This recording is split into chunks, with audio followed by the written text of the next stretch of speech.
dan kita insya Allah akan membahas tentang pembahasan yang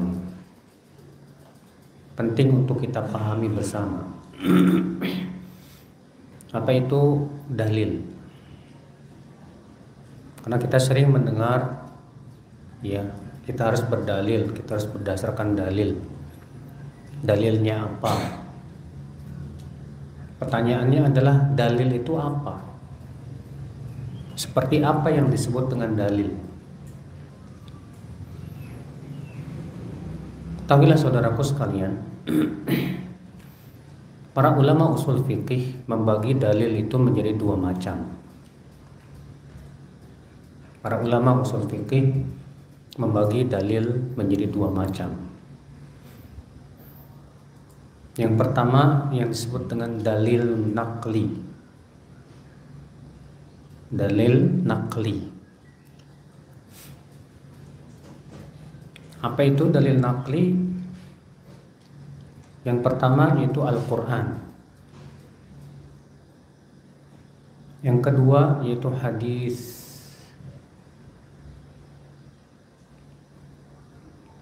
Yang ketiga yaitu ijma'.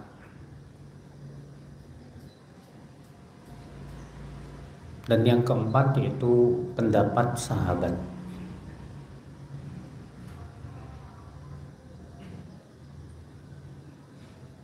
Ini yang disebut dengan dalil naqli. Yang kedua yaitu dalil akli. Dalil apa? Akli, akal. Apa itu dalil akal? Itu 4 juga. Yang pertama qiyas. Yang kedua maslahat mursalah.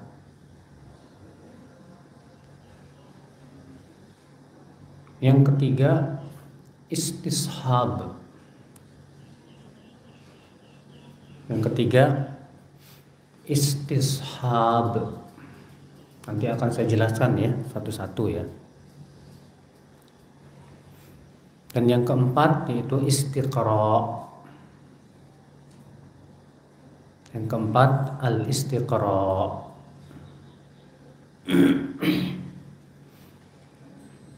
Nah ini dia saudaraku sekalian, ya, yang disebut dengan dalil secara global. Saya ulangi lagi, buat dalil terbagi menjadi berapa? Yang pertama dalil apa? Naqli. Apa saja dalil naqli? Al-Quran, terus hadis, terus ijma', terus pendapat sahabat. Yang kedua dalil apa? Akli. Apa saja? Qiyas, terus maslahat mursalah, terus istishab, kemudian istiqra. Masya Allah. Kita akan bahas satu persatu, akhi. Adapun yang pertama yaitu Al-Quran. Para ulama ahli qiraat mensyaratkan disebut Al-Quran ya apabila memenuhi 3 syarat. Disebut Al-Quran ya apabila memenuhi 3 syarat. Syarat yang pertama an yurwa bisanadin sahih, diriwayatkan dengan sanad yang sahih. Diriwayatkan dengan sanad yang sahih. Adapun kalau sanadnya tidak sahih atau dhaif maka tidak diterima. Syarat yang kedua an yuwafiqa al-mushaf al-Uthmani, itu apabila sesuai dengan mushaf Uthmani. Sesuai dengan mushaf apa Pak? Uthmani. Apa itu mushaf Uthmani? Itu mushaf yang ditulis di zaman Uthman bin Affan. Karena mushaf Al-Quran pertama kali dikumpulkan di zaman siapa? Abu Bakar atas usulan Umar bin Khattab, di mana ketika Abu Bakar menjadi khalifah, banyak sekali para penghafal Quran yang meninggal dunia di medan perang. Maka Umar bin Khattab khawatir ini, kalau Al-Quran tidak dikumpulkan, ini hilang Al-Quran. Akhirnya Umar pun datang kepada Abu Bakar dan mengusulkan supaya Al-Quran dikumpulkan dan dibukukan. Tadinya Abu Bakar nggak setuju. Kenapa? Karena Abu Bakar khawatir ini bid'ah, karena tidak pernah ada zaman Rasulullah SAW. Tapi Umar meyakinkan kepada Abu Bakar bahwa ini khair, ini kebaikan, ini dalam rangka menjaga Al-Quran. Akhirnya kemudian Allah bukakan dada Abu Bakar. Akhirnya kemudian dibikinlah sebuah kepanitiaan yang diketuai oleh Zaid bin Thabit. Akhirnya kemudian dikumpulkanlah Al-Quran dari dada-dada manusia, dari tulisan-tulisan yang ditulis di dalam batu, ada yang nulis di pelepah kurma dan yang lainnya. Akhirnya kemudian terbuatlah sebuah mushaf Al-Quran. Ya. Kemudian akhwal Islam, di zaman Utsman, karena di zaman Abu Bakar tidak memerintahkan untuk membakar mushaf yang lain. Karena sebagian sahabat ada yang memiliki mushaf sendiri seperti Abdullah bin Mas'ud dan yang lainnya. Ya, di zaman Utsman itu terjadilah perselisihan. Karena adanya perbedaan mushaf, yang ini begini, yang ini begini, yang ini begini. Akhirnya apa yang terjadi? Hampir-hampir sebagian daerah terjadi perang saudara. Akhirnya Abdurrahman bin Auf menyampaikan kepada Utsman dan mengusulkan. Iya. Maka Utsman pun kemudian membentuk lagi sebuah kepanitiaan yang diketuai oleh Zaid bin Thabit juga, yang kemudian dibikinlah beberapa mushaf yang disebarkan ke semua tempat, yang disebut dengan mushaf Utsmani. Nah, mushaf Utsmani inilah yang kemudian menjadi patokan sampai hari ini, Pak. Makanya kemudian para ulama qiraat mensyaratkan, disebut Al-Quran, syarat yang kedua an yuwafiq al-mushaf al-Utsmani, itu yang sesuai dengan mushaf apa? Utsmani. Yang ketiga syaratnya apa? Yaitu an yuwafiq al-lughat al-arabiyyah al-fasihah walau kana biwajhin, yaitu sesuai dengan bahasa Arab yang fasih walaupun dari satu sisi.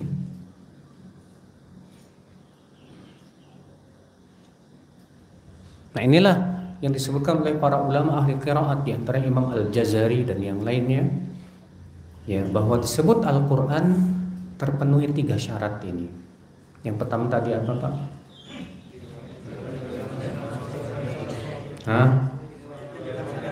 Diriwayatkan dengan sanad yang sahih. Yang kedua apa, Pak? Sesuai dengan mushaf Utsmani. Yang ketiga apa, Pak? Sesuai dengan bahasa Arab yang fasih walaupun dari satu sisi. Kalau salah satu syarat ini tidak terpenuhi, disebutlah dengan istilah qiraat syadzah, qiraat yang syadz. Iya. Khilaf para ulama. Setelah para ulama semua sepakat bahwa qiraat yang syadz tidak boleh dibaca dalam Al-Qur'an, dalam salat. Qiraat yang syadz tidak boleh dibaca dalam salat. Namun bolehkah berhujjah dengan qiraat yang syadz kalau ternyata sanadnya sahih? Ya, qiraat syadz seperti qiraat A'mash. Ya, khilaf para ulama. Kalau Syekh Muhammad bin Al-Amin Asy-Syanqiti menganggap bahwa itu hujjah karena kedudukannya sama dengan hadis ahad. Ya, Allahu a'lam. Nah, ini 3 syarat disebut Al-Quran. Maka dari itulah, ya, Mushaf manapun yang tidak sesuai dengan mushaf Utsmani, Pak, jangan dipakai. Antum cari mushaf yang ada tulisan sesuai dengan mushaf Utsmani. Itu alhamdulillah banyak dijual. Ikhwatul Islam azani Allah wa iyyakum. Nah, ini Al-Qur'an.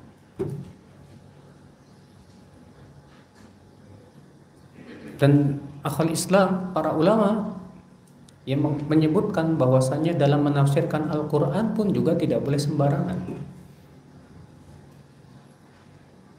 Orang yang boleh menafsirkan Al-Quran tentu mereka yang sudah betul-betul menguasai ilmu alat untuk memahami Al-Quran. Apa saja? Pertama, bahasa Arab, ya. Yang kedua, menguasai sunnah Nabi Shallallahu Alaihi Wasallam. Yang ketiga, menguasai penafsiran para sahabat Rasulullah Shallallahu Alaihi Wasallam. Yang keempat, menguasai penafsiran para tabi'in. Makanya Ibnu Katsir dalam tafsirnya mengatakan, fa in qila fama ahsanu turuqit tafsir. Apabila ada yang bertanya, apa sih cara menafsirkan Al-Quran yang paling bagus?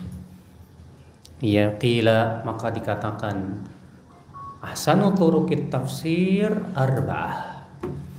Tata cara menafsirkan Al-Quran yang paling bagus itu 4. Yang pertama, an yufassarul Qur'anu bil Qur'an. Itu tafsirkan Al-Quran dengan Al-Quran. Karena Al-Quran terkadang disebutkan dalam satu tempat sifatnya global, Pak. Tapi dalam tempat yang lain rinci. Contoh misalnya Allah berfirman, ihdinas siratal mustaqim, siratal ladzina an'amta alaihim. Itu jalan orang-orang yang engkau berikan nikmat. Siapa orang-orang yang diberikan nikmat? Tidak dijelaskan dalam ayat itu, tapi Allah jelaskan dalam surat An-Nisa. Allah mengatakan ulaika ma'al ladzina an'ama Allahu alaihim minan nabiyyin was-siddiqin wasyuhada was-salihin wa hasuna ulaika rafiqa. Berarti yang orang-orang yang diberikan nikmat di sini siapa? Itu para nabi, para siddiqin, para syuhada dan para salihin. Ini Pak, ya. Tentu ya, untuk menafsirkan Al-Quran dengan Al-Quran harus paham betul bayanat penjelasan-penjelasan para ulama, ya.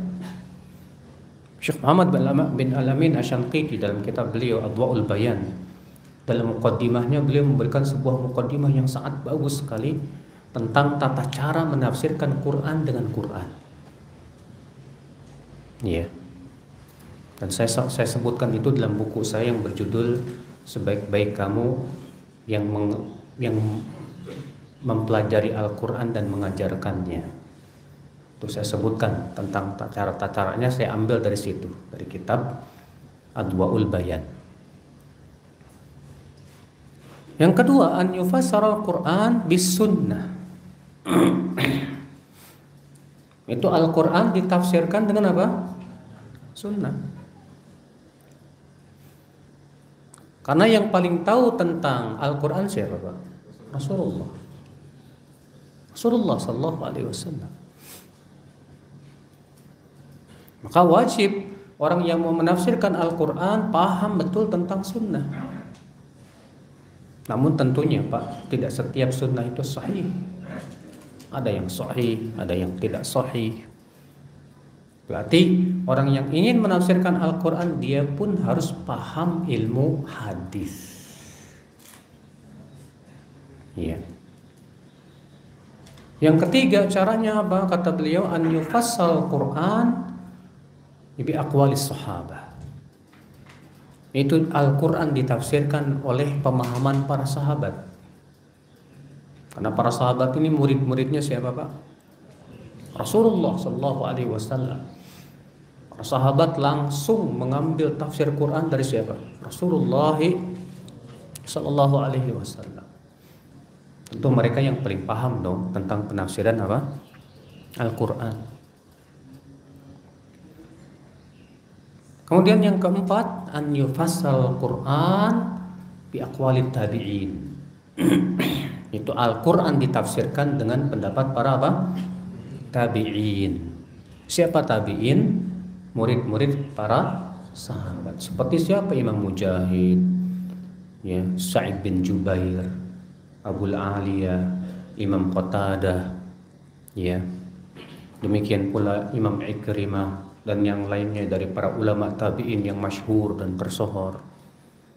Mereka sangat paham tentang ya tafsir para sahabat Rasulullah sallallahu alaihi wasallam. Nah, ini 4 cara. Kalau ternyata 4 ini tidak ada, maka kita, kata Ibnu Katsir, bisa merujuk bahasa Arab yang fasih. Nah, ini akal Islam, saudaraku seiman. Ini Al-Quran. Yang kedua, dalil yang kedua, dalil naqli, yaitu sunnah, hadis. Di mana hadis, saudaraku sekalian, berfungsi sebagai penafsir Al-Quran. Imam Ahmad mengatakan, as-sunnah tufassirul Quran walisal aqs. Sunnahlah yang menafsirkan Al-Quran dan tidak sebaliknya. Dan tidak sebaliknya, saudara. Maka akal Islam, ya, hadis ini adalah merupakan dasar Islam yang kedua setelah Al-Quran. Dan para Ahlussunnah wal Jamaah, Pak, tidak pernah memilah-milah hujiatus sunnah antara mutawatir dan ahad. Ahlussunnah punya keyakinan bahwa hadis ahad selama itu sahih wajib dijadikan hujjah, baik dalam akidah, hukum maupun yang lainnya. Beda dengan Mu'tazilah. Kalau Mu'tazilah hanya menerima hadis mutawatir dan menolak hadis ahad.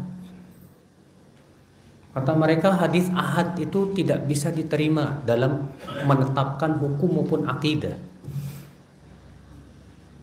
Sehingga mereka hanya menetapkan hukum dengan hadis mutawatir saja. Padahal, Pak, agama kita ini hampir seluruhnya atau 2/3-nya itu ditetapkan oleh hadis ahad. Tata cara sholat dari takbiratul ihram sampai salam rata-rata ditetapkan oleh hadis ahad. Tata cara zakat, tata cara puasa, banyak sekali hadis ahad. Bahkan banyak keyakinan Ahlussunnah wal Jamaah pun didasarkan kepada hadis ahad. Iya. Sementara hadis mutawatir jumlahnya nggak terlalu banyak. Dibandingkan dengan hadis ahad, hadis mutawatir paling 200 hadis. Sementara sisanya yang puluhan ribu, bahkan ratusan ribu, itu hadis apa? Hadis ahad, saudaraku sekalian. Kaum Mu'tazilah, ya, mereka menolak hadis ahad hanya karena akal-akalan. Apa sih hadis ahad itu? Hadis yang diriwayatkan oleh 1 atau 2 atau 3 selama tidak sampai kepada derajat apa? Mutawatir. Kata mereka, ya periwayatan 1, 2 ini bisa jadi salah, bisa jadi benar. Maka yang seperti ini hanya menghasilkan dugaan kuat, kata mereka. Adapun Ahlussunnah punya keyakinan bahwa hadis ahad itu hujjah. Kenapa? Karena Allah mengatakan, ya ayyuhalladzina amanu in ja'akum fasiqun binaba'in fatabayyanu an tusibu qauman bijahalah. Baik orang-orang yang beriman, apabila datang orang fasik membawa berita, maka periksalah dengan teliti. Kata Imam Al-Qurtubi dalam tafsirnya, ini menunjukkan bahwa pengabaran satu orang yang tidak fasik, yang bertakwa, itu sudah cukup. Karena Allah menyuruh untuk memeriksa pemberitaan orang yang fasik. Siapa itu orang fasik, Pak? Orang fasik itu adalah orang yang berbuat dosa besar atau terus-menerus berbuat dosa kecil. Itu namanya fasik, Pak. Nah, kalau ternyata orangnya tidak fasik, Dia orangnya beriman, bertakwa, jujur, hafalannya kuat dan yang lainnya. Maka yang seperti ini apa? Khalas, tidak perlu diperiksa lagi. Itu mafhum mukhalafah daripada hadis tersebut, ayat tersebut. Saudaraku seiman, azani Allah wa iyyakum. Makanya Rasulullah SAW mengirim para dai, mengirim Mu'adz bin Jabal, mengirim para dai ke kabilah-kabilah. Jumlahnya 1 orang. Kalaulah jumlah 1 orang, 2 orang tidak diterima, tentu Rasulullah akan kirimkan dai yang banyak, Pak. Sampai jumlahnya mutawatir.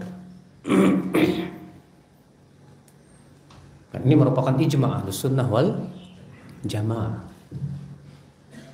Iya. Nah, kemudian datang Asy'ariyah. Asy'ariyah membedakan antara akidah dengan hukum. Apa kata orang Asy'ariyah? Hadis ahad diterima dalam masalah hukum dan ditolak dalam masalah akidah. Ini yang kemudian menjadi keyakinan orang-orang Hizbut Tahrir sampai detik ini. Karena memang pendirinya Hizbut Tahrir orang Asy'ari, namanya Taqiyuddin An-Nabhani. Iya. Sehingga apa yang terjadi? Mereka menolak banyak keyakinan Ahlus Sunnah hanya karena berdasarkan hadis. Mereka mengatakan hadis tentang Dajjal itu ahad. Akhirnya mereka menolak hadis tentang Dajjal. Hadis tentang azab kubur ahad. Akhirnya mereka menolak adanya azab kubur. Padahal para ulama hadis mengatakan bahwa hadis tentang Dajjal, hadis tentang azab kubur bukan ahad, mutawatir. Kalaupun ahad, ya tetap Ahlus Sunnah meyakini itu hujjah. Kan Syekh Al-Albani rahimahullah yang mengatakan orang yang menolak hadis ahad dalam masalah akidah sudah menolak ratusan keyakinan Ahlus Sunnah wal Jamaah tentang sifat sirat, tentang sifat mizan dan yang lainnya. Itu keyakinan Ahlus Sunnah seperti ini kebanyakan ditetapkan oleh hadis ahad. Pernah terjadi ya dialog antara Syekh Al-Albani dengan orang Hizbut Tahrir, Pak, yang menolak hadis ahad. Apa kata Syekh Al-Albani kepada mereka? Kalian punya akidah, keyakinan bahwa hadis ahad ditolak dalam masalah akidah, betul kan? Kalian meyakini bahwa hadis dalam masalah akidah hanya boleh ditetapkan oleh hadis mutawatir saja. Adapun hadis ahad tidak boleh menetapkan akidah. Kata orang HT itu, ya saya yakin itu. Orang Hizbut Tahrir. Itu keyakinan saya, itu akidah saya. Apa kata Syekh Al-Albani rahimahullah? Sekarang saya mau minta hadis mutawatir 1 saja yang mengatakan bahwa hadis ahad ditolak dalam masalah akidah. Fasakat, diam dia, tidak bisa jawab. Kata Syekh Al-Albani, loh, kamu mengatakan hadis ahad itu harus ditetapkan oleh hadis mutawatir. Nah sekarang saya mau tanya sama kamu, apa ada hadis mutawatir yang mengatakan bahwa hadis ahad ditolak dalam masalah akidah? Mana? Diam, Pak, tidak bisa jawab. Berarti kamu tidak berdasarkan hadis mutawatir kan? Iya. Masya Allah. Keyakinan ini memang batil, bahkan bertabrakan dengan ijma' Ahlus Sunnah seluruhnya, bahwa masalah akidah boleh ditetapkan oleh hadis ahad selama itu hadisnya sahih. Ikhwatul Islam, saudara-saudaraku seiman, azan ya Allah wa iyyakum. Nah ini akhi, ini sunnah hadis Nabi sallallahu alaihi wasallam. Dan dalam masalah hujjah hadis, ya, para ulama mengatakan bahwasanya kedudukan hadis Nabi Shallallahu Alaihi Wasallam itu adalah hujjah yang harus wajib dijadikan dalil selama sahih, sampai kepada Rasulullah sallallahu alaihi wasallam. Adapun kalau hadisnya itu dhaif, ya, maka yang namanya hadis dhaif ada dua keadaan. Ada dhaif yang ringan dan ada yang dhaifnya apa? Berat. Ada yang dhaifnya ringan dan ada yang dhaifnya berat.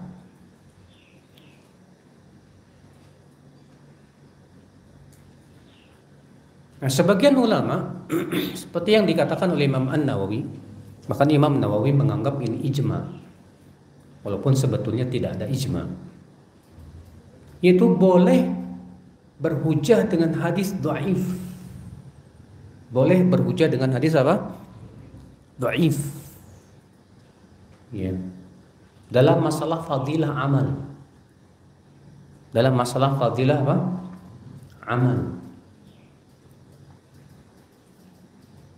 Akan tetapi Al-Hafidz Ibnu Hajar Al-Asqalani rahimahullah dalam kitab Tabyinul Ajab fima warada fi fadli Rajab mengatakan boleh mengamalkan hadis dhaif dengan 3 syarat. Kata beliau boleh mengamalkan hadis dhaif tapi dengan 3 syarat.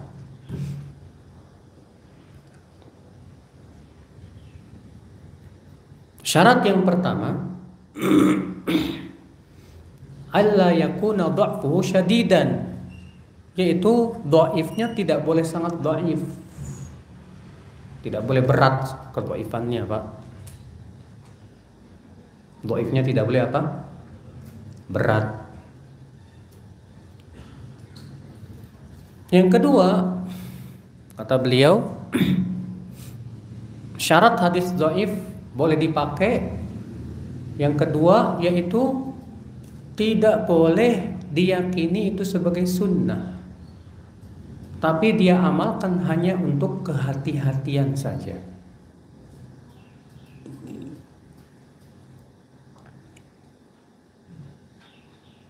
Syarat yang ketiga kata beliau yaitu dia amalkan untuk dirinya sendiri dan tidak dimasyhurkan. Dan tidak apa? Dimasyhurkan. Yang tidur. Ulangi, apa syaratnya?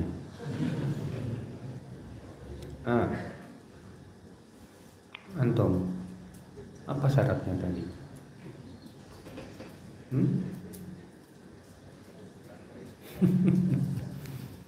Kalau udah siang enak tidur. Siapa yang bisa menyebutkan tadi 3 syarat yang disebutkan Ibnu Hajar dalam kitab Tabyinul Ajab fima warada fi fadli Rajab? Iya. Diamalkan untuk diri sendiri. Betul. Tidak boleh diyakini itu sunnah. Betul sekali. Ini buat antum nih.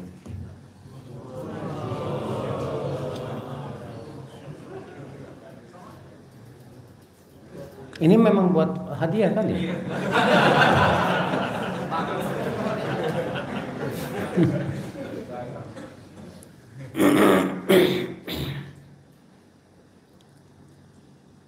Nah ini akal Islam. Namun madhab Imam Bukhari dan Muslim dan kebanyakan para ulama hadis bahwa hadis dhaif tetap tidak boleh dijadikan hujjah, nggak boleh pakai. Kenapa? Karena hadis dhaif walaupun ringan itu hanya menghasilkan keraguan. Hanya menghasilkan apa? Keraguan. Kapan sih disebut sebuah hadis itu dhaifnya ringan, Pak?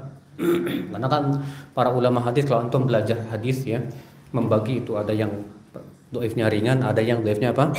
Berat.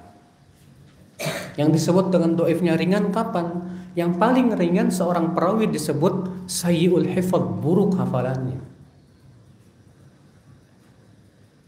Maka kalau ada perawi yang disebut oleh para ulama fulan sayyi'ul hifdz, buruk hafalannya, apa yang dimaksud dengan buruk hafalannya? Kata Ibnu Hajar, wa alla yatarajjah janibu shawabihi ala janibi khata'ihi, yaitu sisi benarnya seimbang dengan sisi salahnya. Benar dan salahnya sama-sama apa? Kuat. Maka kalau seperti ini apa, Pak? Meragukan tidak? Meragukan, benar salahnya sama-sama kuat. Iya, berarti ini meragukan. Sedangkan Nabi SAW bersabda apa? Da' ma yaribuka ila ma la yaribu. Tinggalkan yang meragukanmu kepada apa yang tidak meragukan. Berarti hadis dhaif yang ringan itu meragukan, harus ditinggalkan. Dan yang sesuatu yang meragukan itu masuknya dalam dugaan kuat atau dugaan lemah? Dugaan lemah. Sementara Nabi mengatakan iyyakum wadh-dhann fa inna adh-dhanna akdzabul hadis. Jauhi oleh kalian dhann, dugaan-dugaan. Fa inna dhanna akdzabul hadis.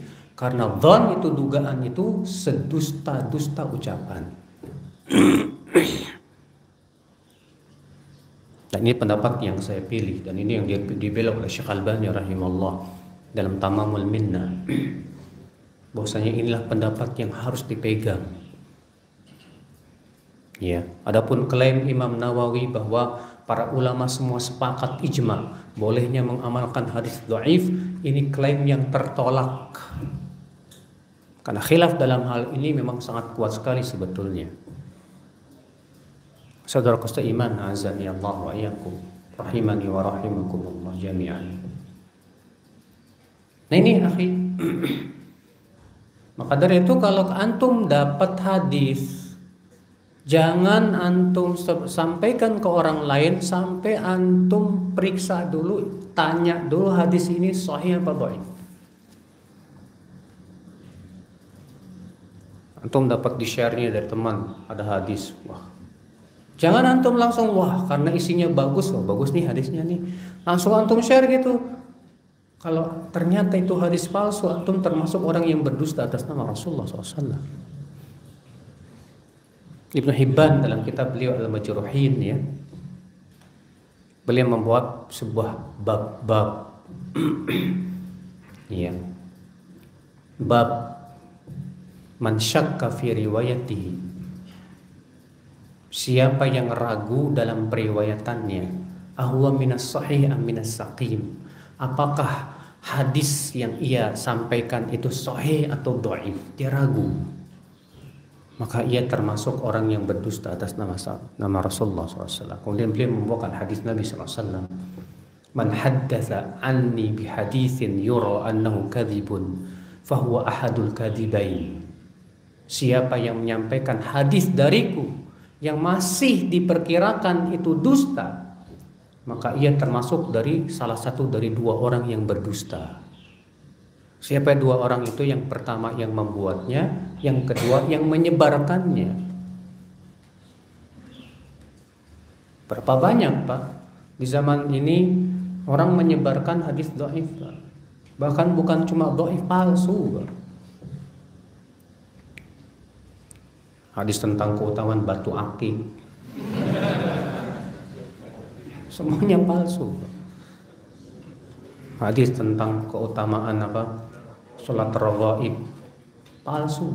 Hadis tentang keutamaan salat nisfu Sya'ban, palsu. Sebagaimana dikata Imam Nawawi rahimahullah.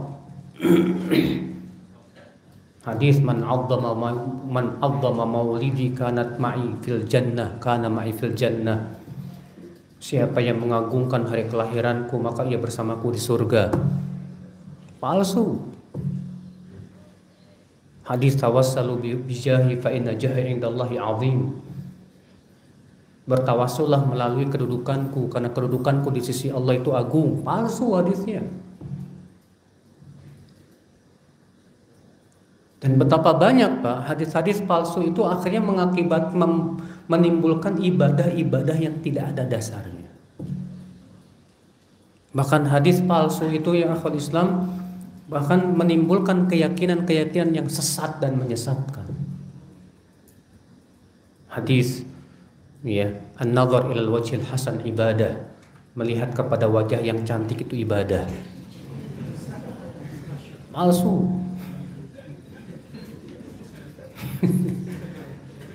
Ya. Demikian pula akhwat Islam, hadis yang menyebutkan bahwa semua orang yang namanya Muhammad tidak akan masuk neraka, palsu. Nah ini akhwat Islam, azan ya Allah. Dan musibahnya akhi, ternyata hadis-hadis palsu itu banyak terdapat dalam kitab apa? Ihya Ulumuddin. Ihya Ulumuddin itu dikatakan oleh Imam Al-Iraqi, Zainuddin Al-Iraqi itu gurunya Imam Ibnu Hajar Al-Asqalani rahimahullah. Kata beliau di dalam Ihya Ulumuddin ada 1000 hadis yang tidak ada asalnya. Belum lagi hadis dhaif dan yang lainnya. Karena Imam Ghazali bukan ahli hadis, Pak. Bahkan Imam Ghazali sendiri mengakui sendiri. Beliau berkata apa? Bidha'ati fil hadisi muzjah. Pengetahuanku tentang ilmu hadis sedikit sekali. Ikhwatul Islam, azan ya Allah. Demikian pula dalam kitab Tanbihul Ghafilin, Abu Laits As-Samarqandi, banyak itu hadis palsunya, Pak. Ya. Maka hati-hati.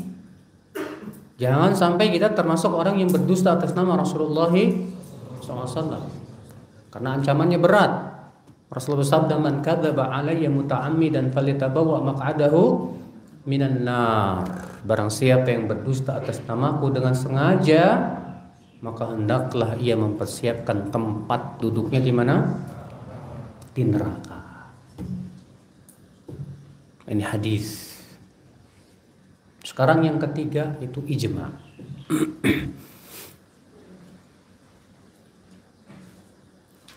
Apa itu ijma? Itu kesepakatan semua ahli ijtihad pada suatu masa.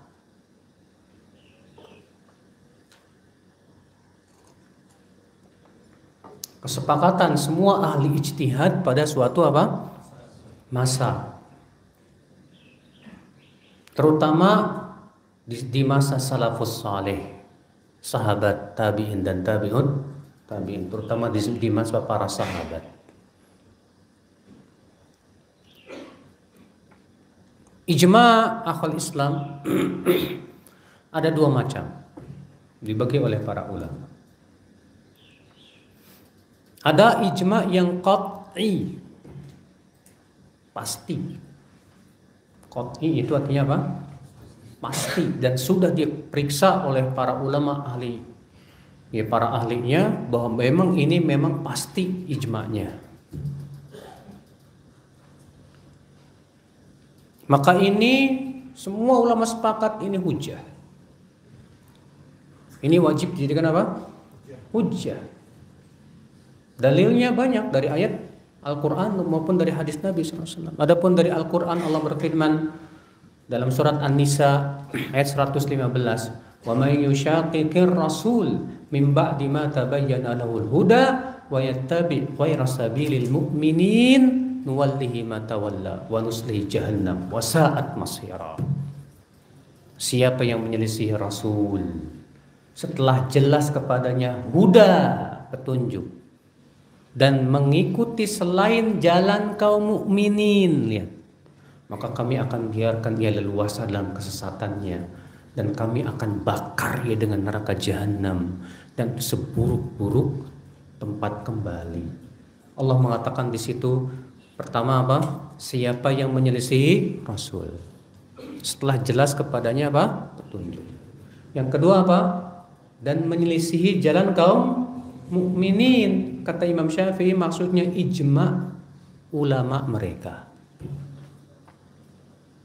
Apa balasannya? Kami akan biarkan ia leluasa dalam kesesatannya, dan kami akan bakar ia dengan api neraka.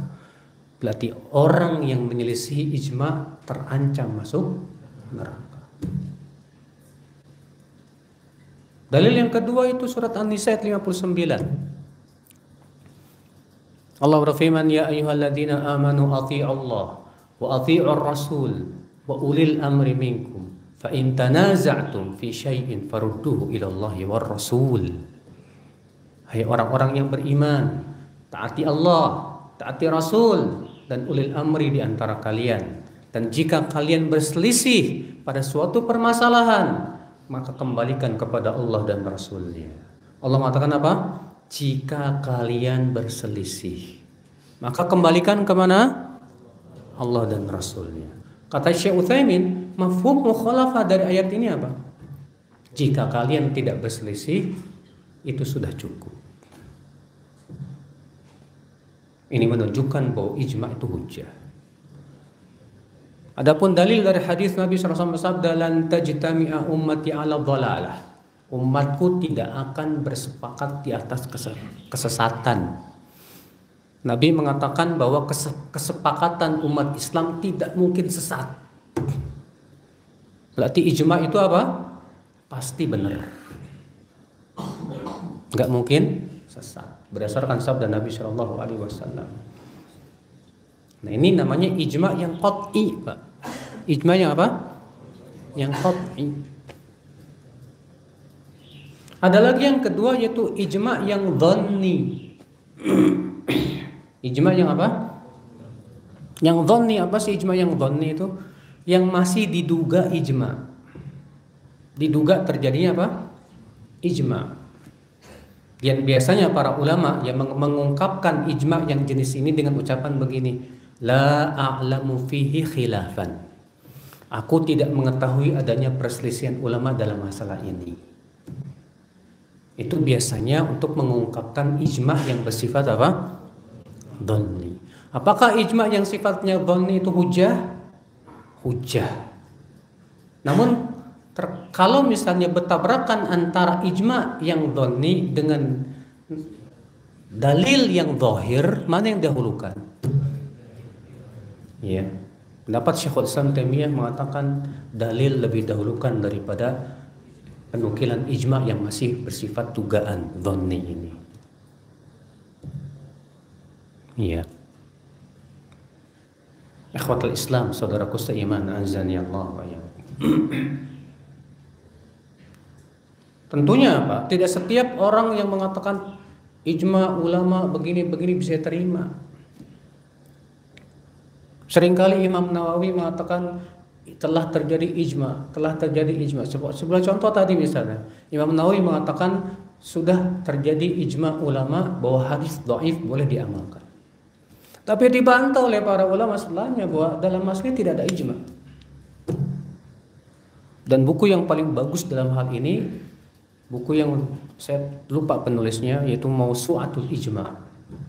Itu ada 15 jilid lebih, ya, saya punya di rumah. Itu dalam setiap permasalahan diperiksa satu persatu.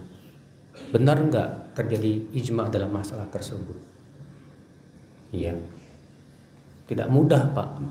Menyatakan ijma itu tidak mudah. Kenapa? Karena untuk menyatakan ijma berarti dia harus tahu semua pendapat seluruh ulama satu persatu dari semua mazhab. Iya. Makanya Ibnu Hajar ketika mengatakan adanya pendapat ijma bahwasannya binatang yang tidak dimakan dagingnya, kotorannya itu najis menurut ijma, dibantah oleh Ibnu Hajar. Tidak ada ijma dalam masalah ini. Li'anna al-khilaf fihi qa'im. Karena khilaf dalam masalah ulama, masalah ini masih kuat. Banyak, Pak. Ya. Klaim-klaim apalagi ahli bid'ah itu dikit-dikit ijma. Supaya apa? Mendukung kebid'ahannya. Maka itulah yang menyebabkan Imam Ahmad mengatakan manidda'al ijma' faqad kadzab. Siapa yang mengklaim adanya ijma', sungguh ia telah berdusta. Maksudnya Imam Ahmad ini ingin membantah orang-orang ahli bid'ah di zamannya yang sangat mudah dikit-dikit ijma', ini ijma'. Hanya untuk apa? Mendukung kebid'ahannya itu. Ikhwatul Islam, saudaraku seiman, azani Allah wa iyyakum. Nah ini ya. Makanya ya. Kalau misalnya di zaman dulu sudah terjadi ijma, kemudian setelahnya terjadi khilaf. Maka khilaf yang terjadi setelah ijma tidak dianggap. Contoh misalnya apa? Masalah musik, betul. Yang mengatakan halal musik siapa? Ibnu Hazm. Sebelum Ibnu Hazm sudah terjadi ijma ulama akan haramnya apa? Musik. Datang Ibnu Hazm menyelisihi mereka. Maka pendapat Ibnu Hazm tidak bisa diterima.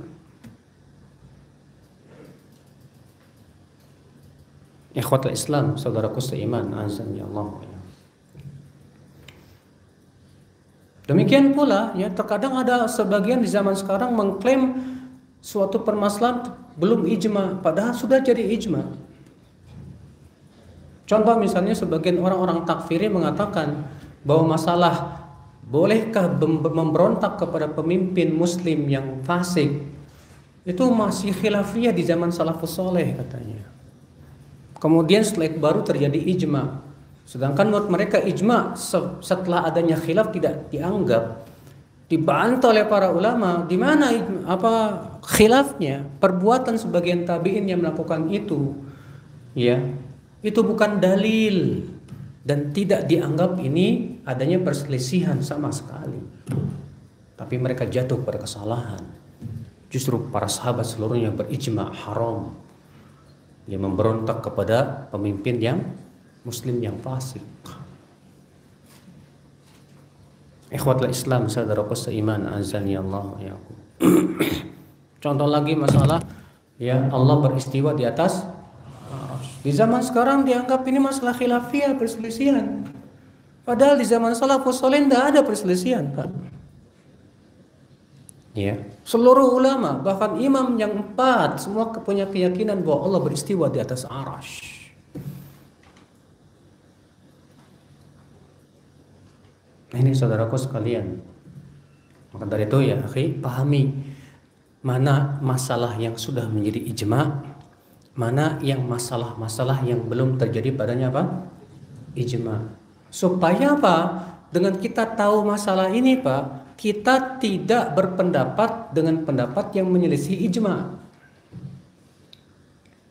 Kadang seorang ustadz kan kurang paham tentang masalah ini, dia berpendapat, ternyata pendapatnya bertabrakan dengan apa? Ijma.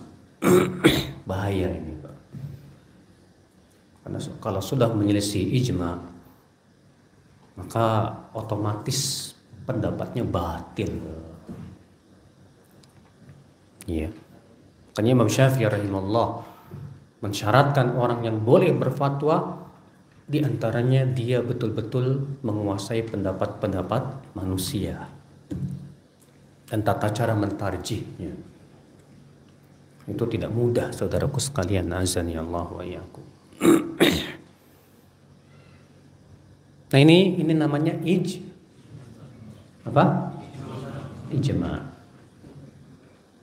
Kalau bahasa kerennya konsensus, Pak. Kalau bahasa Indonesianya kesepakatan ulama. Tapi kesepakatan ulama harus seluruh dunia loh, Pak. Kalau misalnya ulama Indonesia bersepakat, bukan ijma itu. Ulama Jakarta bersepakat, bukan ijma itu, Pak. Disebut ijma itu harus seluruh dunia dari para ahli ijtihadnya saja. Karena yang dianggap dalam hal ini para ulama ahli ijtihad. Adapun orang awamnya nggak dianggap pendapat ini. Nah ini dalil yang ketiga dari naqli. Yang keempat, qaulus sahabah. Perkataan sahabat. Perkataan sahabat ada dua keadaan, Pak. Keadaan yang pertama, perkataan sahabat yang dianggap sampai kepada Rasulullah, sehingga itu menjadi hujah sama dengan hadis yang lain.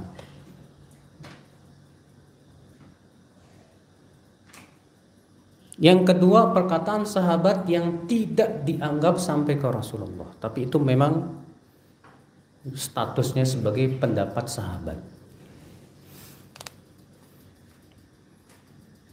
Adapun yang pertama, pendapat sahabat yang dianggap sebagai sampai kepada Rasulullah ini disebut dengan istilah apa?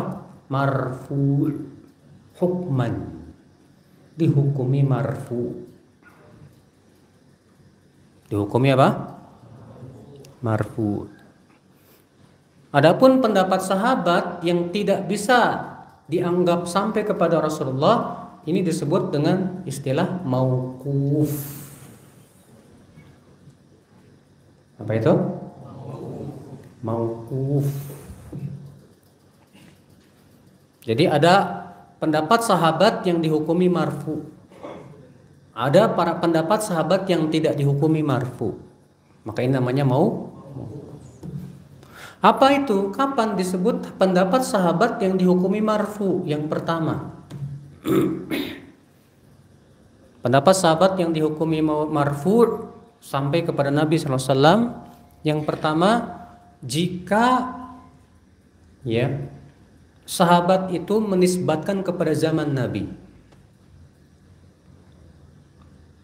Jika sahabat itu menisbatkan kepada apa? Zaman Nabi. Maka para ulama mengatakan ini dihukumi marfu. Dengan mengatakan dahulu kami di zaman Nabi begini. Yang kedua, perkataan sahabat, kami diperintahkan begini dan begitu, kami dilarang begini dan begitu.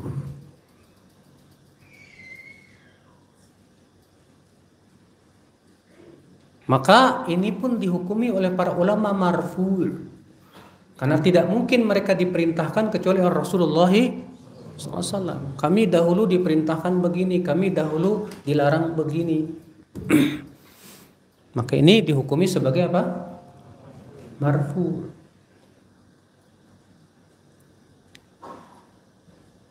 Yang keempat, yang ketiga, maaf, yaitu pendapat sahabat dalam masalah-masalah yang tidak mungkin berasal dari akal.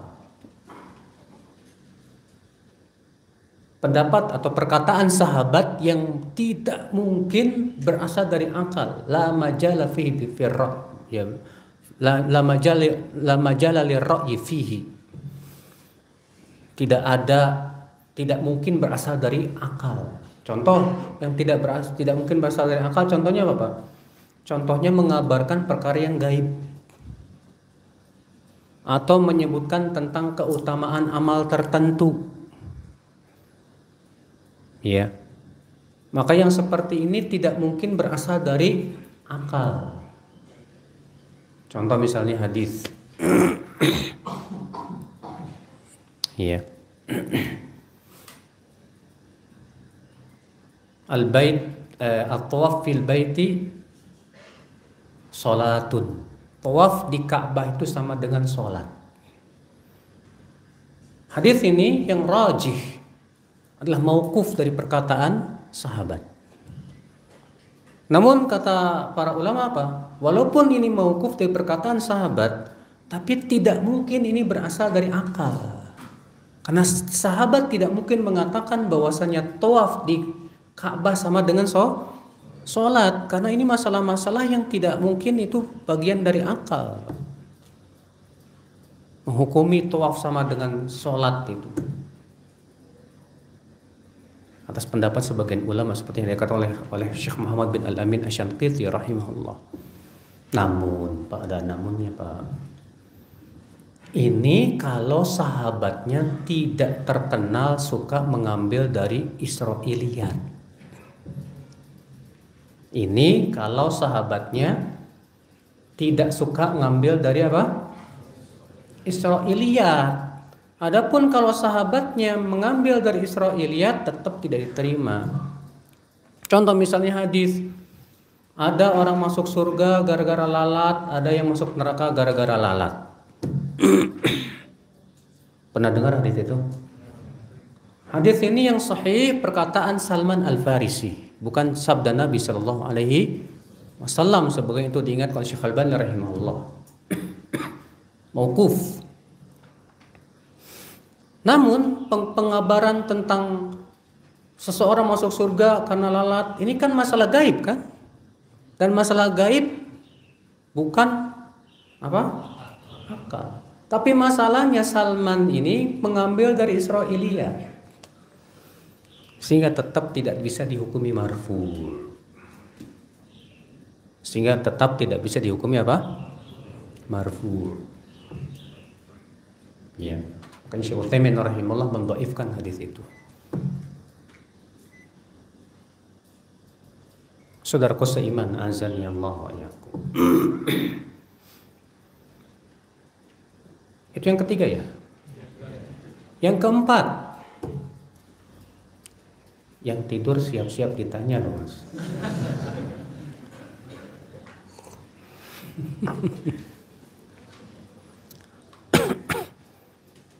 Yang keempat yaitu tafsir sahabat terhadap ayat Al-Quran.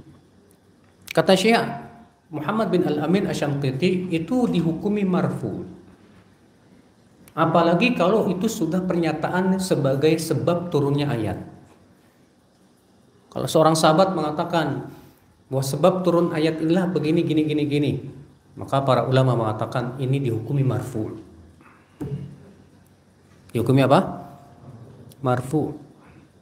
Demikian pula ketika seorang sahabat menafsirkan sebuah ayat bahwa yang dimaksud ayat inilah begini, maka itu pun sebagian seperti Syekh Muhammad bin Al-Amin Asy-Syanqiti merajihkan dihukumi marfu. Kenapa? Karena tidak mungkin penafsiran itu diambil kecuali dari siapa? Rasulullah sallallahu alaihi wasallam.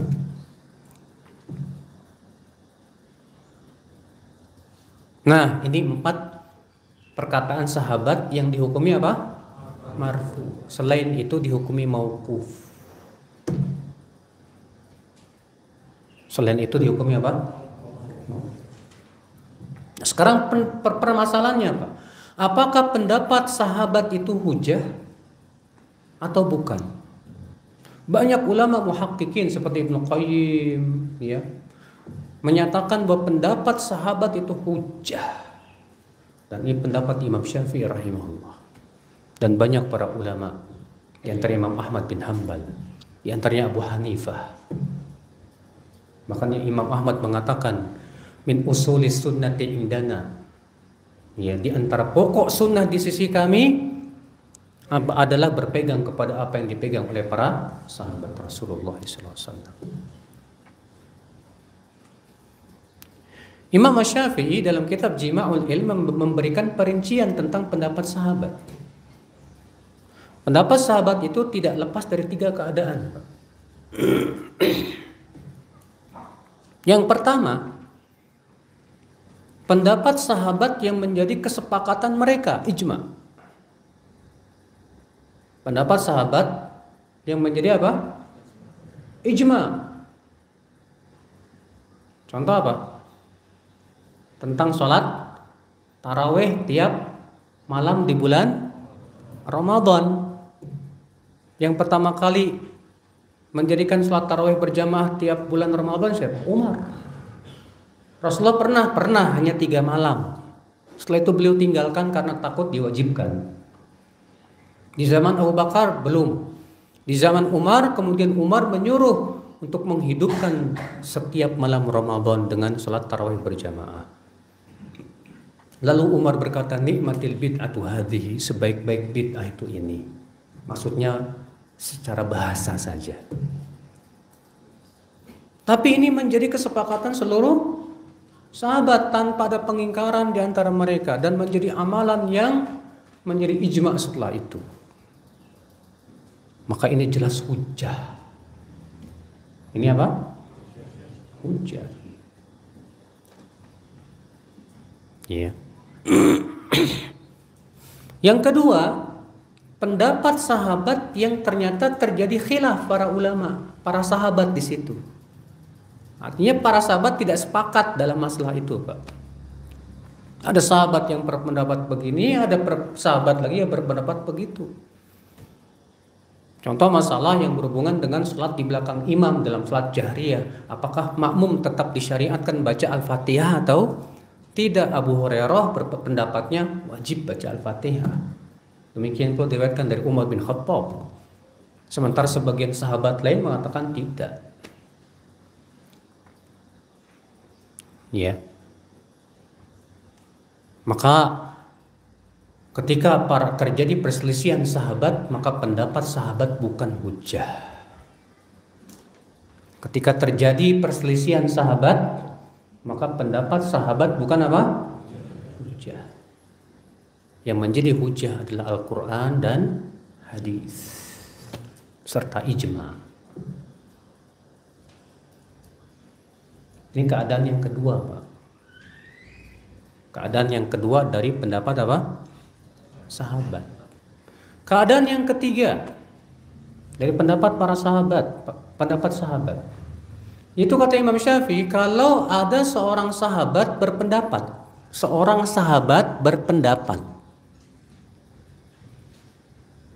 maka kata Imam Syafi'i ini tidak terlepas dari dua keadaan. Keadaan yang pertama, pendapat sahabat ini masyhur di kalangan sahabat yang lain. Dan tidak ada satupun sahabat lain yang mengingkarinya. Paham tidak, Pak? Pendapat sahabat ini masyhur di kalangan sahabat yang lain dan tidak ada satupun sahabat yang mengingkarinya. Maka kata Imam Syafi'i ini hujjah. Ini sebagian ulama menyebutnya dengan istilah ijma' sukuti. Ijma' diam-diam. Ya. Keadaan yang kedua, pendapat sahabat yang tidak masyhur di kalangan sahabat yang lainnya, Pak. Tidak terkenal. Tapi juga tidak diketahui adanya sahabat lain yang mengingkarinya, yang menyelisihinya. Ini khilaf para ulama. Apakah ini hujah atau bukan? Sedangkan Imam Syafi'i merojihkan itu hujah juga. Alasannya Imam Syafi'i apa? Karena Allah sudah memuji para sahabat dalam Al-Quran. Rasulullah pun sudah memuji para sahabat dalam hadis. Maka mereka yang dipuji oleh Allah dan Rasulnya tentu pendapatnya itu menjadi apa? Hujjah. Paham, Pak? Jadi pendapat sahabat ada berapa keadaan, Pak? Hah?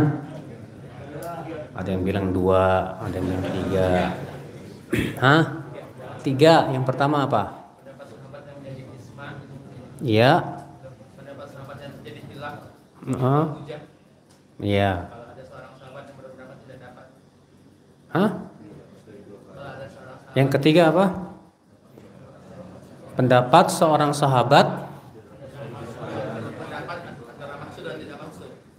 Pendapat sahabat yang tidak diketahui adanya penyelisihan dari sahabat yang lain. Ini ada 2 keadaan. Yang pertama, dia masyhur di kalangan sahabat yang lain, maka ini hujjah. Yang kedua, tidak masyhur di kalangan sahabat yang lain, namun tidak diketahui adanya perselisihan dari sahabat yang lain, maka ini khilaf para ulama. Imam Syafi'i mengatakan itu pun juga hujjah.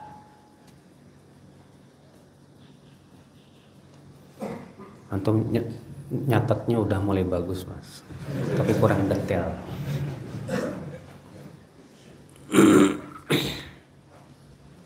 Nah ini saudaraku sekalian. Jadi ini dalil nakli. Dalil nakli ada 4. Al-Quran, hadis yang sahih, ijma, dan pendapat sahabat. Pendapat sahabat ada 2 macam. Pendapat sahabat yang dihukumi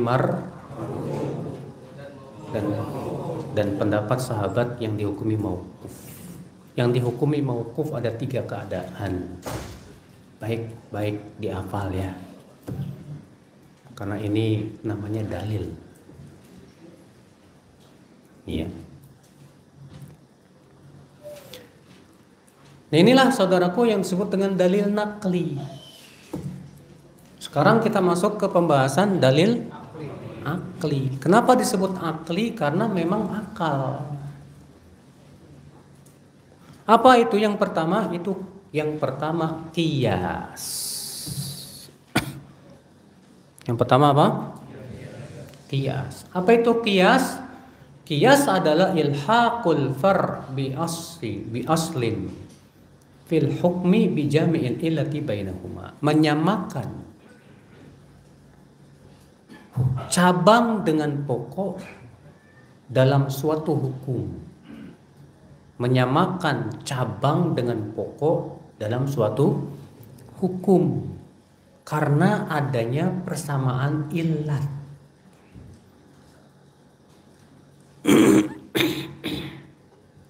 Menyamakan cabang dengan pokok dalam hukum karena adanya, berarti rukun qiyas 4. Pertama apa? Cabang yang akan dikiaskan. Disebut cabang itu masalah-masalah yang baru muncul, Pak, yang tidak ada dalilnya. Nah, ini yang akan kita kiaskan nih. Rukun yang kedua pokok, yaitu yang ditunjukkan oleh dalil dalam Al-Quran maupun hadis ataupun ijma'. Rukun yang ketiga adanya hukum, entah itu hukumnya wajib atau sunnah atau mubah atau makruh atau apa? Haram. Rukun yang keempat persamaan illat. Apa sih illat itu, Pak? Ya.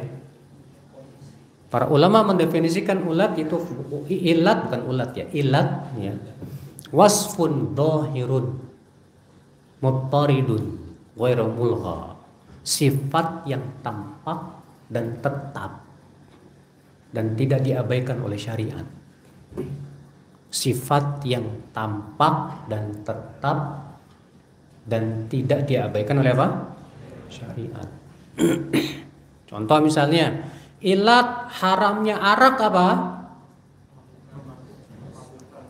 Memabukkan. Itu sifat yang tampak dan tetap. Kalau ada yang mengatakan ilat diharamkan arak karena warnanya merah, salah. Warna merah itu nggak tetap. Karena arak ada yang warnanya merah, ada warna bening, dan yang lainnya hitam. Maka harus disyaratkan padanya tetap, itu memabukkan tadi. Nah, ini 4 rukunnya. Jadi yang pertama apa? Cabang yang akan dikiaskan. Yang kedua apa? Pokok berupa dalil. Yang ketiga apa? Hukum. Yang keempat apa? Contoh apa yang akan mau kita kiaskan? Narkoba. Nggak ada di zaman Nabi. Di zaman Nabi nggak ada narkoba. Iya. Namun kita akan kiaskan. Ini namanya cabang nih. Kita ngelihat ya kepada apa kita kiaskan? Kepada dalil tentang keharaman arak. Apa ilatnya? Sama-sama memabukkan. Berarti hukumnya sama tidak? Hukumnya sama.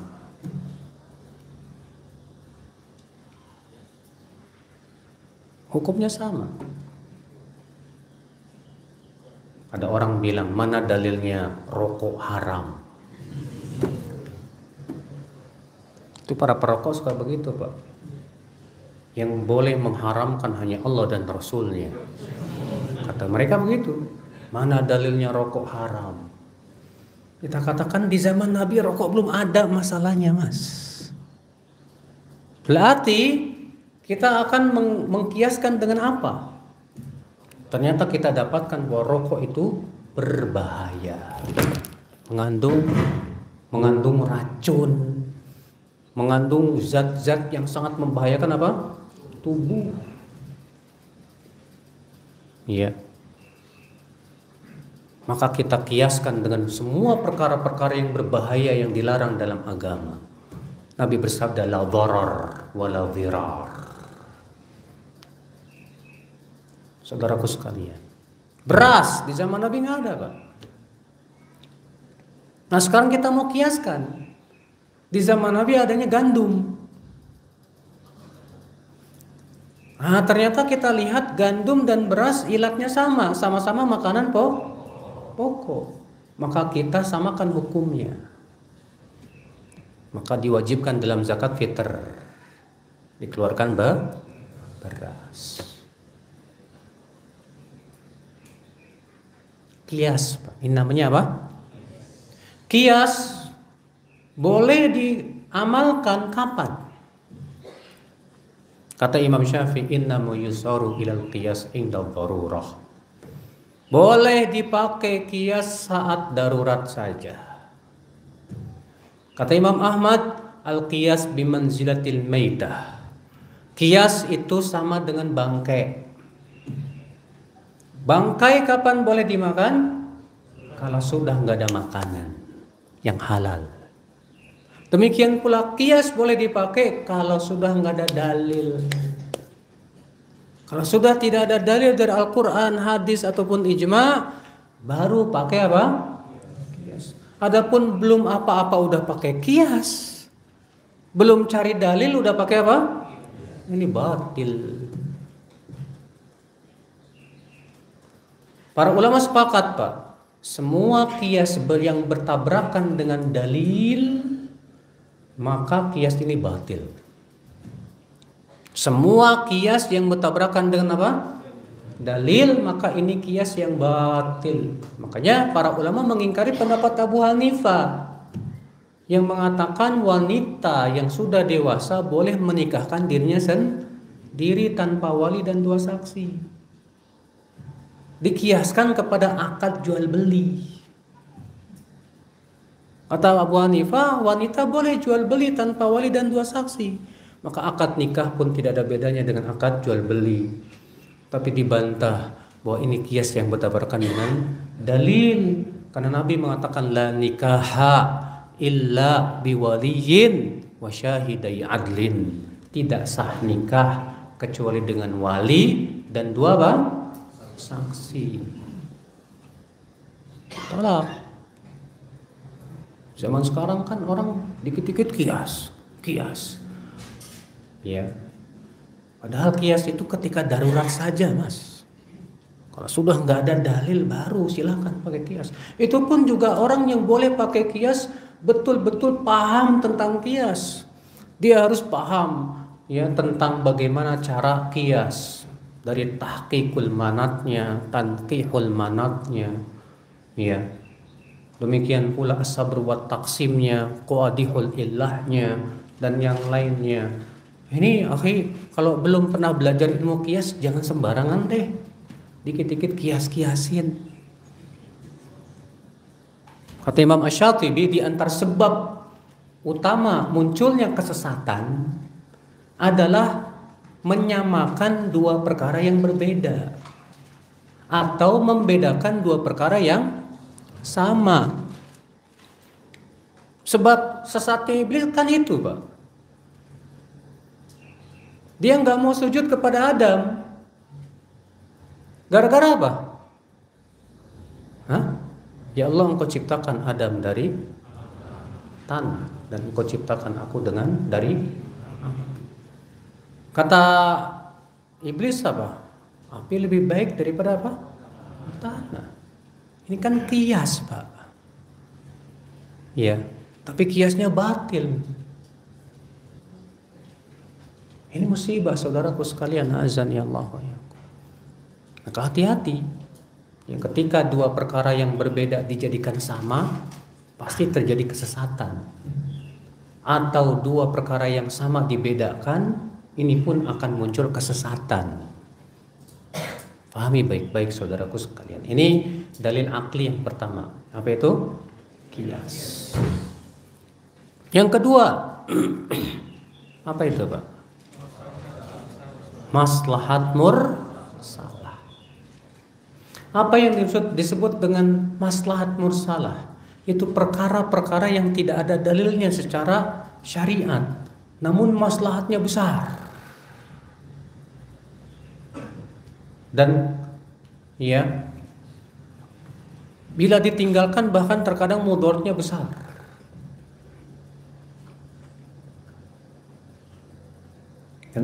Contoh misalnya apa? Maslahat mursalah, Pak. Iya. Contohnya pembukuan Al-Quran. Di zaman Nabi ada nggak pembukuan Al-Quran? Belum. Maka ya Umar melihat ini maslahatnya besar, hai Abu Bakar. Kalau Al-Quran tidak dibukukan nih mudaratnya besar. Maka atas dasar itulah Abu Bakar kemudian menyuruh untuk membukukan apa? Al-Quran. Bayangkan Pak, kalau Al-Quran nggak dibukukan, mudarat nggak Pak? Makanya maslahatnya besar sekali. Contoh lagi apa? Membuat ilmu-ilmu syariat, ilmu usul fikih, ilmu nahwu, ilmu shorof, ilmu hadis. Ada nggak di zaman Nabi? Gak ada. Tapi kenapa dibuat? Karena ini untuk maslahat yang sangat besar dan sangat dibutuhkan. Ya. Ketika Ali bin Abi Thalib melihat banyak orang yang salah dalam membaca Quran dan hadis, Pak. Karena banyak orang yang masuk Islam dalam keadaan tidak bisa bahasa Arab. Akhirnya bersalahan. Maka Ali bin Abi Thalib menyuruh Abul Aswad Ad-Du'ali meletakkan ilmu nahwu. Untuk apa? Meluruskan kesalahan. Karena di zaman dahulu itu Al-Quran nggak ada titik, nggak ada harokat. Antum aja yang masih ada titiknya, nggak ada harokatnya masih puyeng kan bacanya. Nah ini nggak ada titik, nggak ada harokat, bayangin Pak, gimana? Kemudian di zaman Abdul Malik bin Marwan diberikan titik. Untuk maslahat apa? Untuk maslahat untuk membedakan supaya tidak salah juga. Untuk bedakan mana ta, mana ba, mana sa. Alhamdulillah ada titik tuh Pak. Coba kalau nggak ada titik bingung kita. Kayak ular aja begini. Apaan nih? Kemudian setelah itu baru kemudian ada pengharokatan lagi. Demi untuk apa? Maslahat besar supaya tidak terjadi kesalahan. Namun para ulama mengatakan bahwa maslahat mursalah boleh diamalkan dengan beberapa syarat. Syarat yang pertama, an tatahaqqaq maslatuha. Maslatuha atau maslatu haqiqiyah. Memang benar-benar terrealisasi lah maslahatnya, Pak. Ya. Yang kedua, tidak bertabrakan dengan maslahat yang lebih besar. Yang ketiga, tidak bertabrakan dengan mudarat yang lebih besar. Yang keempat, tidak menimbulkan mudarat yang besar di waktu yang akan datang. Walaupun di zaman tersebut belum ada mudaratnya, tapi akan menimbulkan mudarat nanti di waktu yang akan datang. Ini pun tidak boleh. Makanya para ulama berbeda pendapat apakah maslahat mursalah ini hujah atau bukan. Sebagian mengatakan bukan. Sebagian mengatakan hujah tapi dalam masalah yang sifatnya darurat saja. Ini masalah-masalah yang sangat penting saja. Yang apabila ditinggalkan malah menimbulkan mudarat yang lebih besar. Iya. Nah bedanya dengan bid'ah apa Pak? Bid'ah sama maslahat mursalah itu sama-sama nggak ada dalilnya sebetulnya. Cuma bedanya kalau bid'ah tidak ada maslahatnya, kalaupun ada lebih besar mudaratnya dibandingkan apa? Maslahatnya. Kalaupun tidak ada pun tidak memberikan efek apa-apa. Beda dengan maslahat tadi Pak. Pembukuan Al-Quran. Kalau Al-Quran nggak dibukukan gimana, Pak? Bahaya kan? Ya. Kalau tidak ada ilmu usul fikih, ilmu hadis, gimana akan kita tahu ini hadis sahih, ini hadis dhaif? Bahaya kan, Pak? Tapi kalau bid'ah, kalau nggak ada pun nggak masalah. Contoh misalnya merayakan Maulid Nabi.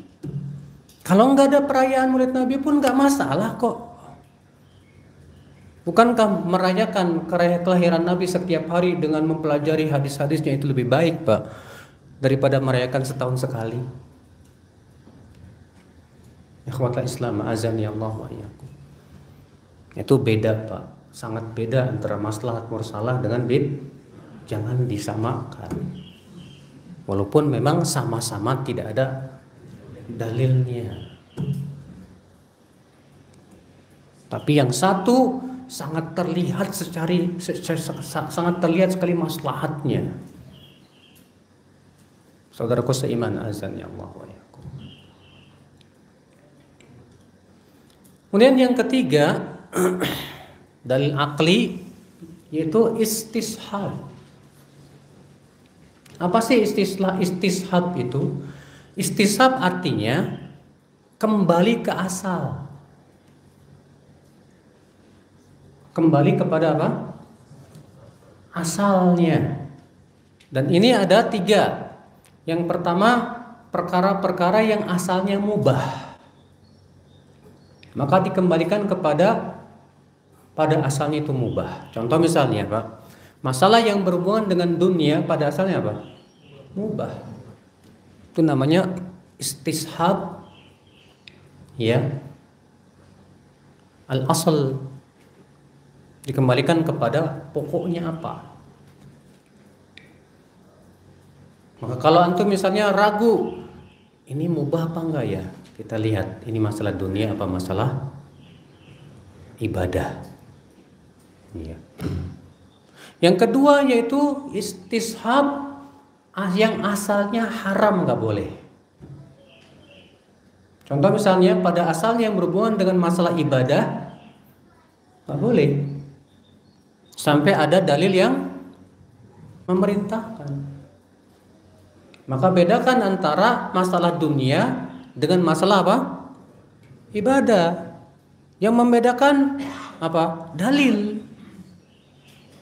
Adapun masalah dunia dalilnya surat Al-Baqarah 29. Allah mengatakan huwallazi khalaqalakum ma fil ardi jami'a. Dialah Allah yang telah menciptakan untuk kalian semua yang ada di bumi ini. Berarti semua yang ada di bumi pada asalnya boleh untuk kita, Pak. Sehingga dijadikan dalil oleh para ulama ahli usul fikih, berarti yang berhubungan dengan masalah dunia pada asalnya apa? Boleh. Antum mau bikin teknologi apa? Pada asalnya boleh. Antum mau bikin kue apa? Pada asalnya apa? Boleh, silakan. Masalah dunia halal pada asalnya. Hanya perkataan sebagian ahli bid'ah yang mengatakan, wah, kalau Maulid Nabi bid'ah, wajah kamu juga bid'ah. Ya, kacamata juga bid'ah, nggak ada di zaman Nabi. Pesawat nggak ada di zaman Nabi, mobil nggak ada di zaman Nabi. Kita katakan, ya akhi, bedakan masalah dunia dengan masalah apa? Ibadah. Masalah dunia telah ada dalilnya pada asalnya apa? Halal, nggak masalah, silakan. Anda berkreasi dalam masalah dunia untuk kemaslahatan manusia, silakan. Tapi dalam masalah agama, masalah din, masalah ibadah, karena agama ini milik Allah.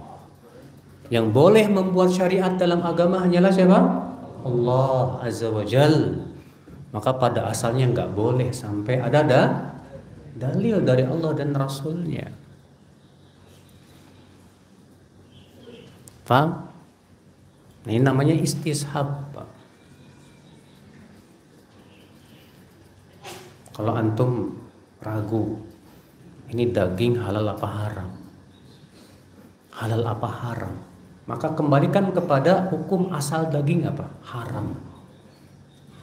Kata para ulama, yang berhubungan dengan daging pada asalnya haram.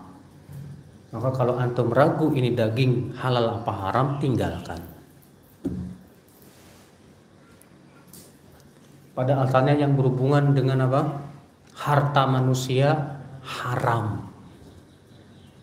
Kalau antum misalnya ragu apakah zakat ini halal apa haram, jangan dilakukan dulu. Karena itu berhubungan dengan harta apa? Manusia. Paham Pak? Ini disebut dengan dalil apa tadi? Istishab. Dalil apa? Istishab. Pahami baik-baik. Yang keempat,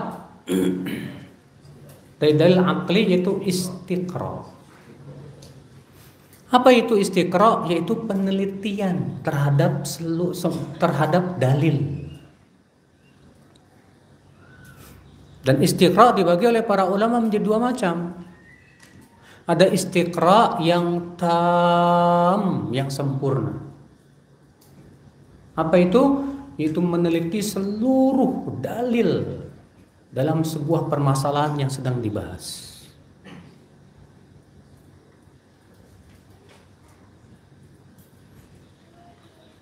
Yang kedua yaitu istiqra naqis. Istiqra penelitian yang kurang, yaitu meneliti sebagian dalil saja, bukan keseluruhan. Mana yang boleh dipakai? Yang pertama. Adapun yang kedua ini tidak boleh dipakai. Contoh Pak, para ulama mengatakan hukum Islam ada 5. Wajib, apa lagi? Wajib, sunnah, mubah, makruh, haram. Ada nggak dalil dari Al-Quran hukum Islam ada 5? Nggak ada. Tapi kenapa para ulama mengatakan hukum Islam ada 5 setelah melakukan penelitian dari seluruh dalil? Ternyata didapatkan bahwa hukum Islam tidak lepas dari apa? 5. Ini disebut dengan dalil istiqra. Contoh lagi misalnya, tauhid terbagi menjadi 3. Tauhid rububiyah, uluhiyah, asma wa sifat. Mana dalilnya dari Al-Quran dan hadis bahwa tauhid terbagi 3? Enggak ada. Tapi ini istiqra. Setelah meneliti seluruh dalil-dalil tentang masalah ini, maka didapati ternyata tauhid tidak lebih dari apa? 3. Mereka yang mengatakan mana dalilnya tauhid terbagi menjadi 3? Kita balik bertanya, mana dalilnya bahwa hukum Islam ada 5? Kalau dia mengatakan itu kan penelitian ulama, demikian pula ini penelitian para ulama. Ini namanya istiqra. Iya. Berapa banyak di zaman sekarang yang itu merupakan berdasar dari penelitian para ulama bertahun-tahun terhadap dalil. Kaidah usul fikih rata-rata dalilnya istiqra, Pak. Ya. Demikian pula ilmu hadis rata-rata apa? Berasal dari istiqra, Pak. Jadi kemudian menjadi sebuah kaidah. Nah ini saudaraku sekalian. Jadi ini yang disebut dengan dalil, Pak.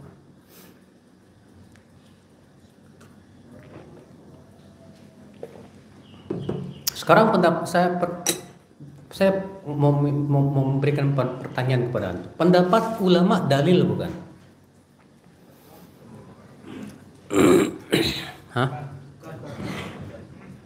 Pendapat ulama bukan dalil.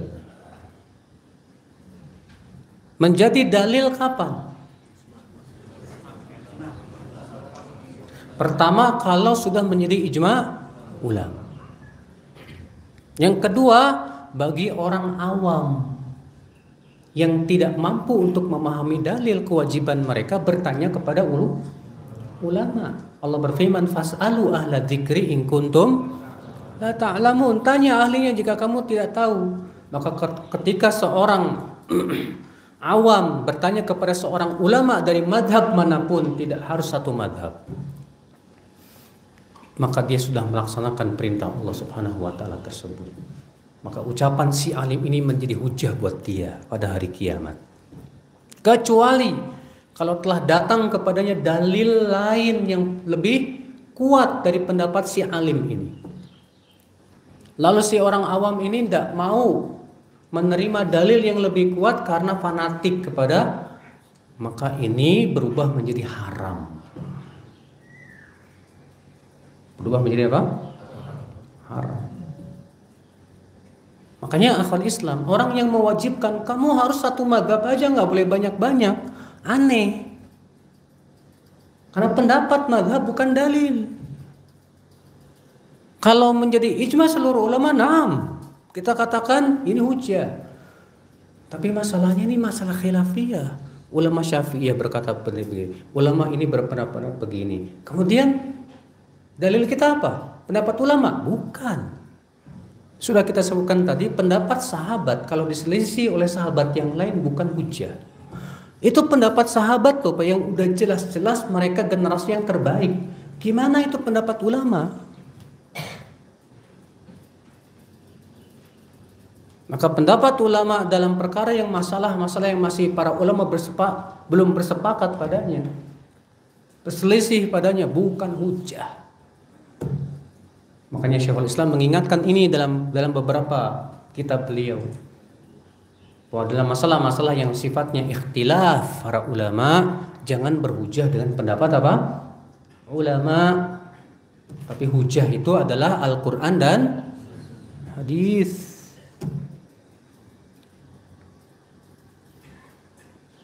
Nah, ketika kita ngomong begini, Pak, para fanatikus madhab marah. Itu orang salafi nggak punya madhab. Kita katakan ya akhi, ya. Kita sepakat tidak boleh berpendapat kalau pendapat kita tidak ada pendahulunya dari para ulama. Saya sepakat itu. Tapi untuk mengharuskan harus satu madhab, mana dalilnya? Mana ada ulama imam para madhab yang mewajibkan kamu harus ikut pendapat saya, kalau enggak kamu sesat? Enggak ada, Pak. Naam, kalau seseorang mulai belajar dari awal pada satu madhab dulu, boleh, enggak masalah. Untuk memudahkan dia belajar misalnya dari madhab Syafi'i dulu deh, dari kitab-kitab yang ringkas dan yang lain, supaya apa? Berkembang keilmuan dia. Ya, ketika telah mampu dia ilmu alatnya, kemudian baru melakukan perbandingan apa? Madhab. Di Indonesia ini Pak, rata-rata pesantren itu belum sampai kepada perbandingan madhab. Baru satu apa? Akhirnya muncullah kiai-kiai yang fanatik madhab, yang pahamnya cuma satu madhab, karena belum sampai kepada perbandingan madhab ini. Akhirnya apa? Mereka orang yang mewajibkan wajib madhab bikin sebuah istilah namanya talfik. Kata mereka apa? Talfik itu artinya ya mengumpulkan beberapa madhab dalam sebuah permasalahan. Kata mereka haram. Kita katakan mana dalil yang mengharamkannya? Talfik boleh selama berdasarkan dalil. Tapi masalahnya Pak, kata-kata talfik ini selalu didengung-dengungkan di zaman sekarang ini Pak. Iya, dari para fanatikus apa? Madhab, yang mewajibkan orang untuk jangan keluar dari madhab. Padahal di Indonesia sendiri Pak, orang-orang yang ngaku madhab Syafi'i sering kali keluar dari madhab Syafi'i. Contoh misalnya, di Indonesia ini kalau habis sholat kan imam zikirnya kenceng-kenceng. Sementara madhab yang mengatakan disunahkan imam ataupun makmum zikirnya kenceng-kenceng itu madhab Hambali, bukan madhab Syafi'i. Kalau madhab Syafi'i mengatakan apa? Sunnahnya disirkan, tidak dikeraskan, kecuali dalam rangka ta'lim. Ketika dikatakan kepada mereka itu gimana? Ya nggak masalah kan kami ikut Imam Hambali, ya katanya nggak boleh keluar. Iya. Saudaraku sekalian, azani Allah. Ini akhi ya. Jadi inilah yang disebut dengan dalil. Jadi kalau antum dengar dalil, apa sih dalilnya? Mana dalilnya? Itulah dalil. Ya, tentu dalil naqli lebih didahulukan daripada dalil apa? Akli. Kalau bertabrakan antara dalil naqli dengan akli, tentu quddiman naql, dalil naqli jelas didahulukan daripada dalil apa? akli.